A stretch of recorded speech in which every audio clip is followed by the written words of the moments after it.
As an individual, it is important to possess some factors that may help to us in order to be more aware, open-minded and transparent in everything. Interacting with someone is very important to like adopting their culture and share something interesting like showing good morals and values. Human behavior refers to how people act and interact with one another, and it is based on the influence by variety of factors including genetic, makeup, culture, and personal values and attitude. Ghosting, cruel will to be kind, human nature, self-control, and social strength are the best example of this. Humans' behavior studies provide an academic motivations, productivity, and teamwork. This insight in turn can help make workplace or any group setting more productive. The study of human behavior in organizational setting, the interface between human behavior and organization, and the organization itself is referred to as an organization behavior. Issue selling, taking the initiative, constructive change, oriented communication, innovation, and proactive socialization are example of this behavior. Organizational behavior. Understanding behaviors allow you to gain a better understanding of how an organization operates. Furthermore, organization behavior investigates how an organization can influence behavior. So when you think about it, behavior affects organization affect behavior, because you are not the only person who lives on this planet, and interacting with a group of people is one of our responsibility. These two aspects really help us to understand what they are and how they affect our lives. Being uncomfortable is a natural, but as a young adult, being mature and open-minded is extremely beneficial. Elements of organizational behavior. There are essential elements that control organizational behavior. First, people. People is very important in an organizational because without people or human as a part of asset in an organizational, it will not work. Example, in the company, the CEO was first need to think what are the kinds of employees, behavior, and people that need to assign in the organization. And structure. There was creative and a specific arrangement of people in their work on the organization. The one of example of structure is the line functional structure or line structure. This is the best way to arrange the people in our organization. They organize in the way that the CEO is at the top, followed by the director, management, and so on, until the organization personnel. Technology. It's an integral aspect of organizational structure and it supply knowledge, resources, and equipment which consists of building, device, machine, and work processes. These kinds of technology was effectively and efficiently on the organization because it helps monitor competitors, increase the efficiently system, product, and services. The technology was help to the employees become efficiently in their work, and it is easily to use it. Social system. It is also the something that determine organizational work environment and which an organizational can cooperate. Social system is to communicated in terms of the deliberate properties of the on-screen characters that include the systems and the interaction connected between on-screen characters. Environment. Every organization has to work on the internal and external environment. The examples of internal environment are the organizational culture, product development, mission, and strategy. While the external environment are the economic, change in technology, regulation, competition, social, economic factor, and others. Why organizational behavior matters? The organizational behavior is telling to us that it's important to systematically discipline on how employee in our organizational work. It also contributes to the overall success of a company. Organizational behavior, it is important to having understanding, which helps an organization or an institution to grow and deal with the challenges and opportunity in the future. Example is admit interviews, employees consideration different qualities of characteristic that they have on their criteria in a range to choose the most excellent candidate that will work on the individual companies. The top 5 personal qualities skills are the following. Communication skills help to build and motivate individuals to work towards organizational goals. Can be the way that inspire to everyone to achieve the organizational goals successful and the happily. Honesty or integrity. Example, in the company to be honest is to tell the truth at all times, even the personal risk to oneself. It's also built truthfulness and trustworthiness. Interpersonal skills. These kinds of behavior that the person must use to interact with the other effectively. Motivation or initiative. Motivation their employees by showing them the impact in the company, their effort of work in the company, and give the employee to earn more from the company. And lastly, the strong work ethics. It tends to follow or develop their daily tasks on the company. Essence of studying organizational behavior. Every individual exhibits different kinds of behavior in different aspects of life.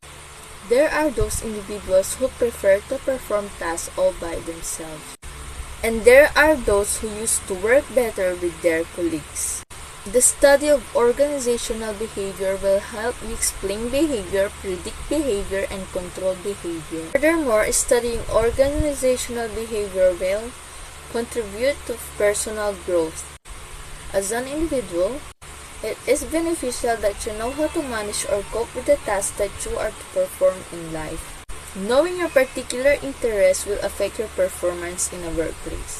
And so, having a knowledge on organizational behavior is a chance to achieve personal growth. A person who strives to know himself better is entering the realm of intrapersonal intelligence. Example, nagtatrabaho ka sa company. Dapat mas kilala mo ang sarili mo. Kasi kung hindi mo kilala ang sarili mo, di ba hindi mo alam kung saan ang kakayanan mo para sa trabaho. Hindi mo magagawa ang kailangan ng company para mag-grow. Dahil naaapektuhan ng performance mo ang company na pinagtatrabahuan mo. Give discernment on how formal group in an organization behave and perform. In an organization, it is good to have a developed interpersonal skill. In order for you to easily deal and communicate with other people in your organization. In life, good communication skills ensure that everyone understands you and that you understand them. You will be confident and assertive. Sa trabaho, importante sa atin ang good communication skills. Para mas mapapadali ang anumang pinag-uusapan nyo at magawa ng maayos ang pinapagawa ng company nyo.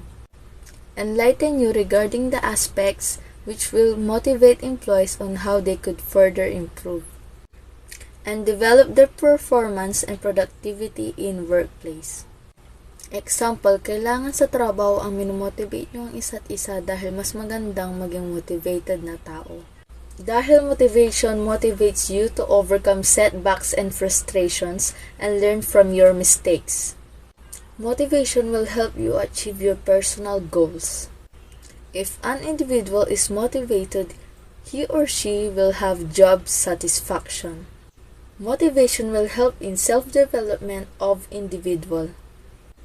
An individual will always gain by working with a dynamic team. Help you gain an insight in establishing a strong foundation and trusting relationship among the employees in an organization. People trust each other and the business they support, which is why our economy works. The only thing that can keep a group of wonderful, effective people together is trust. When a group is united by love, it is more likely to work faster, more confidently, and produce more appropriate results in any situation. Overall, a team that trusts one another is more likely to succeed gracefully. Give leaders, especially those in managerial positions, understand the motivation tools that can act as a way for the employees reach their potential, and help them have understanding on organizational structures. That can be a method to enable employees work independently, which will encourage them to share knowledge and have a good control in decision-making processes. Katulad nga ng sinabi ko kanina, importante ang motivation para kayo mga employee ay magtulungan. At para magawa mo ng maayos ang trabaho mo at hindi umaasa sa iba. At para mas mapapadali ang mga magiging desisyon nyo sa company nyo para mag-grow ito. Dahil example, kung hindi kayo magtutulungan, mas mabibigatan kayo sa trabahong gagawin nyo sa company nyo. Acquire perceptions on how one can control and able to manage the factors that affects behavior of one individual in and out of workplace. So, example dito, kailangan sa company na may malawak na pang-unawa. Para sa company nyo, makontrol nyo ang mga iba't ibang ugali ng mga kasamahan mo sa trabaho. Para iwas away at misunderstanding na makakaapekto sa trabaho nyo. Dahil kung anong ginagawa nyo, makakaapekto ito sa trabahong meron kayo. The history of organizational behavior. So what is the history of organizational behavior? Organizational behavior is not an instant invention of man. Way back in 1980s, Frank and Lillian Gilbreth and Frederick Winslow Taylor identified the positive effects of precise instructions, goal setting, and rewards on motivation, and their ideas became known as scientific management and often considered as the beginning of formal study of organizational behavior. Frederick Winslow Taylor was considered as the father of organizational behavior.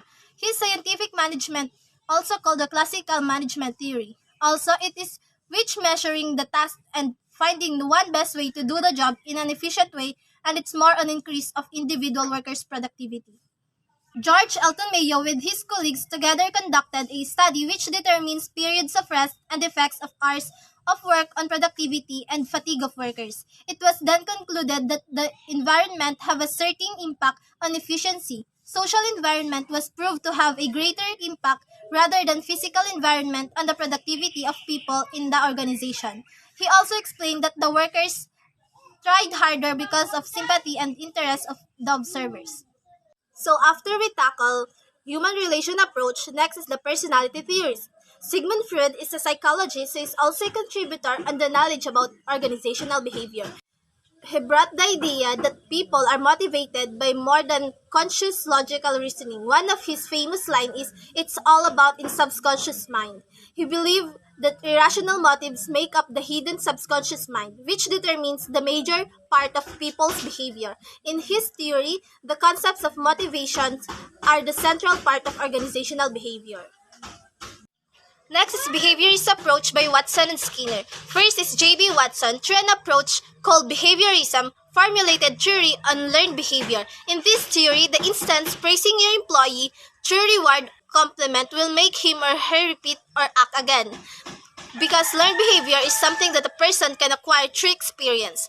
This theory indicates that a person can be trained or behave according to the wish of the trainer because of the rewards or punishments. B.F. Skinner's theory of behavior modification included when people receive a positive stimulus like money or praise for what they have done, they tend to repeat their behavior. When they're ignored and receive no response of the action, they will not be inclined to repeat it. These two theories is interrelated, that's why they are together. Behavior modification, which is defined as the change of behavioral pattern of the person through positive or negative comments or feedback of his work. Another aspect that made a development on organizational behavior is humanist movement, which is conceptualized by Carl Rogers, Fritz Perls, and Abraham Maslow. Rogers focused on the person as individual. As a result, he believed that people must have his or her set of values instead of being committed in a dictated goal. Gestalt psychology is contributed by Fritz Perls, where certain factors could interface for an employee to reach his or her potential, such as desires and needs. Maslow, on the other hand, with his famous hierarchy of needs, forwarded his model in which indicates personality development towards achieving human potential, which is a process referred to as self-actualization.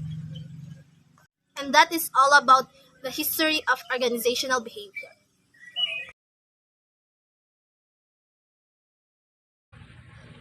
Ethics is defined by Britannica as a discipline which is concerned with what is morally good and bad, right and wrong. Organizational ethics are moral principles and standards set by a certain company or business for them to identify what is right or wrong behavior in organizations.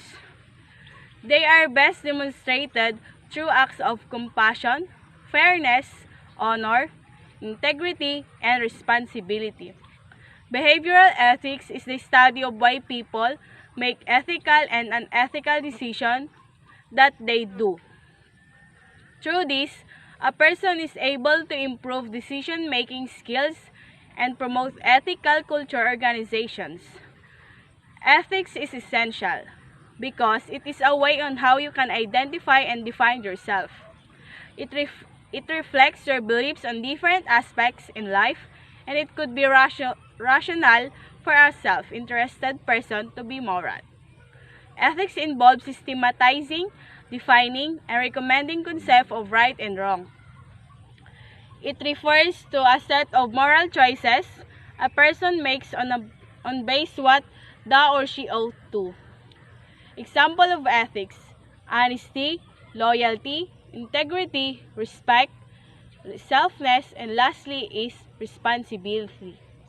In organization, you will have an interaction with other individuals and you have to contend with the organization itself. Your behavior in organization is referred as the organizational behavior.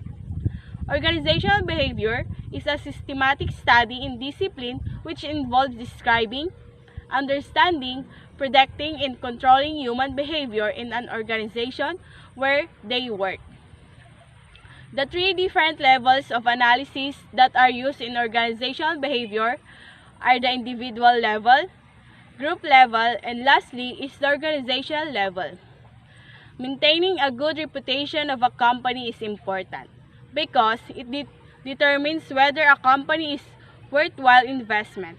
Having a bad image of the company, and if it's perceived to operate unethically, it would be a great impact because investors will be discouraged to support its products or services. Because of those scenarios, it is important for a person to have an insight regarding organizational ethics to avoid illicit activities in a workplace.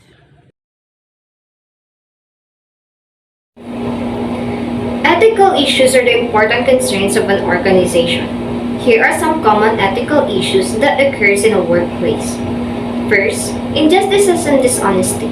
In an organization, employers and employees are expected to follow the law and to be fair and truthful in all of its words and actions. For example, they must give information correctly without any condition or accepting any amount of money that will satisfy them. They must treat their customers, co-workers, and competitors properly. Unethical leadership. This refers to the actions that are illegal or violate existing moral standards or leader behaviors.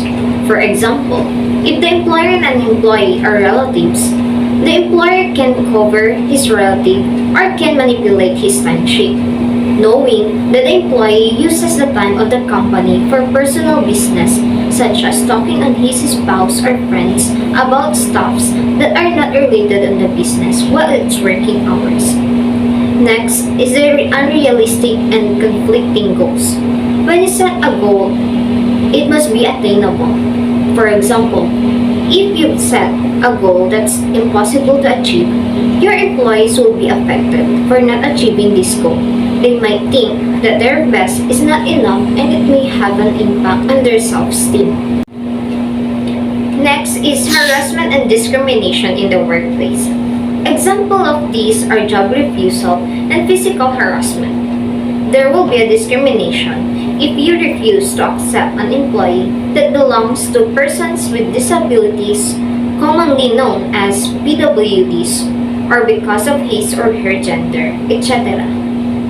Physical harassment is common in a workplace, especially outside the country, and most of the victims of physical harassment are the OFWs.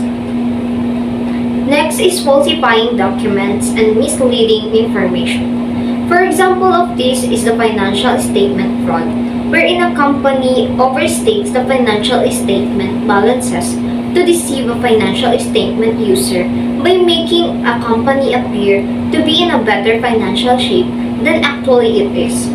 And the last is the technology and privacy concerns. Example of this is confidentiality.